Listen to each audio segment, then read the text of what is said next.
heart of the human condition is pondering existence and identity. The age-old question has and always will be, why do we exist? Which causes one to spiral and ask the existentialist question, who am I? This question of knowing ourselves is tied to questions of authenticity, as we ask ourselves, can we ever know who we are? And is there really a true authentic self to know? The theorist Judith Butler thinks not. Instead, Judith Butler asks us to ponder how much of our identity is a performance, and causes us to question how much is this performance a way to uphold social dynamics and institutions. To Butler, our identities are tied to gender, in which we are socially taught to perform and reproduce. This performance is taught through a repetition of acts that start as early as birth and are reproduced throughout life. However, to say gender is performative does not mean it is like wearing a costume that is easily taken off. Instead, performativity means that gender is socially constructed and taught, which produces a series of effects that make up identity.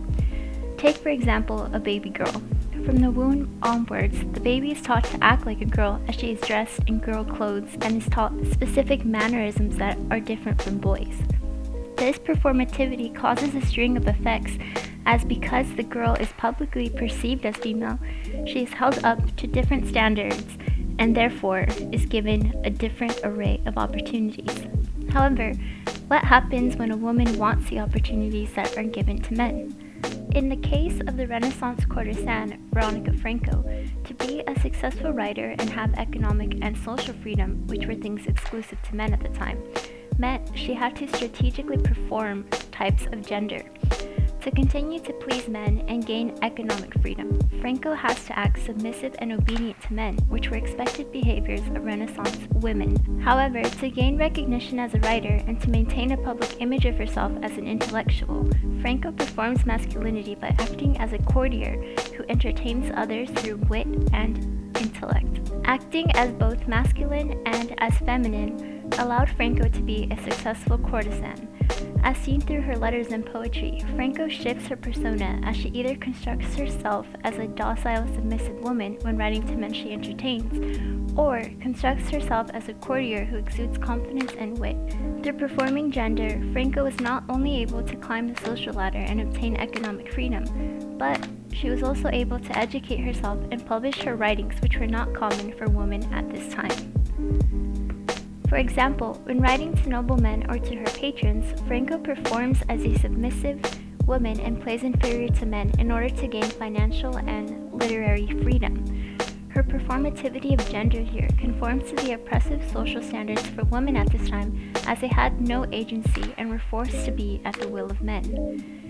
In a letter she writes to the most illustrious and revered Monsieur Luigi d'Este, a cardinal, Franco writes, I have not hesitated, though a woman entrained in the disciplines and poor in invention and language, to dedicate to you this volume of letters written in my youth, which, with the help of your amazing courtesy and my deepest respect, ought to have that place in the blessedly fortunate shelter of your superhuman kindness among the wealth of large and brilliant lights burning in the temple that a well-trimmed and filled oiled lamp used to have in heaven.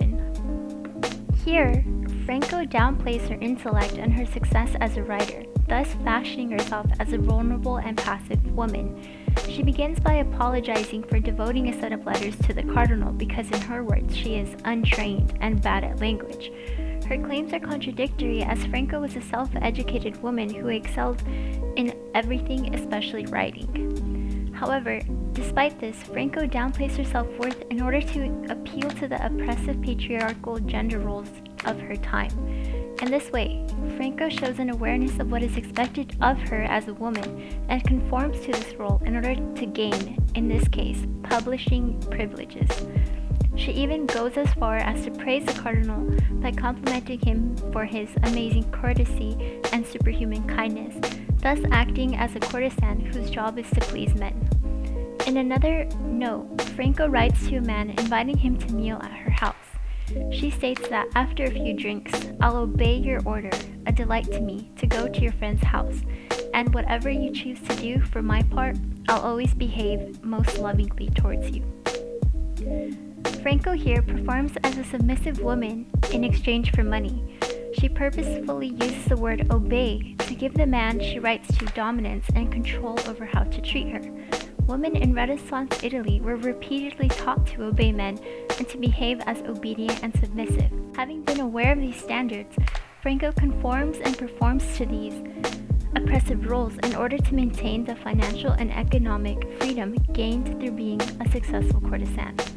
However, this submissive and obedient side of Franco is not a consistent one. Instead, she only performs that way when writing to men in power.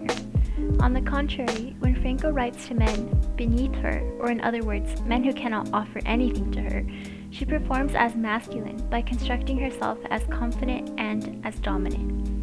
For example, in a letter titled Advising a Young Man That Intellectuals Win Her Affection, Franco fashions herself as assertive and dominant, which were gender norms for men at this time.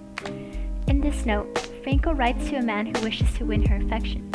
She sees his attempts to win her as ordinary and writes that she is only attracted to smart men. This is the opposite of submissive, as she knows her own worth and sets standards of who gets to love her. In refusing the man's attempt, she advises him instead, calm and appease your over-intense and anxious imaginings, and if you must put on spurs, don't put on the kind that pushes you wildly out of your homeland into a shiftless and pointless exile, but rather the kind that leads you to win virtue befitting your true worth. Here, Franco uses dominant language by commanding the man to calm and appease his anxious imaginings of wanting to be with her. She skillfully uses this language not only to joke about the man's futile attempt, but also to show that she has wit and humor, which were typical qualities of a courtier. In constructing herself this way, Franco shows that she has a degree of agency over her life and also has a mastery of language which makes her a writer worth publishing. Unlike in the letter she writes to the cardinal where she downplays her writing skills, in the poem Capitolo 16, Franco defends herself against a man who has defamed her and writes confidently about her writing skills. She challenges the man to make ready now your paper and ink, and tell me, without further delay, which weapons I must yield in combat with you. You will have nowhere to run from me, for I am prepared for any test of skill, and I wait impatiently to start the fight. You may choose a language of every day, or whatever other idiom you please, for I have had practice in them all. These lines refute Franco's earlier claims where she states she is untrained in language, because here she challenges the man to choose any language, for she has had practice in them all. Franco equates her skill as equal to men as she posits for equal combat in which she is prepared for any test of skill. This version of Franco is different from the submissive and obedient side we see when she writes to noblemen she courts. Instead, here she fashions herself as a typical courtier who is prepared to engage in any written or literary form. Franco also performs as masculine here, as men were expected to be brave, courageous, and assertive, according to Renaissance standards. However, in fashioning herself this way, Franco protects her public image as an intellectual and solidifies her place as a writer. Only through strategically performing gender could Franco's writings still be read today. Because she chose to in some ways act as a man and act as a woman, Franco was able to publish her works and push the boundaries of what women were expected to do during Renaissance Italy.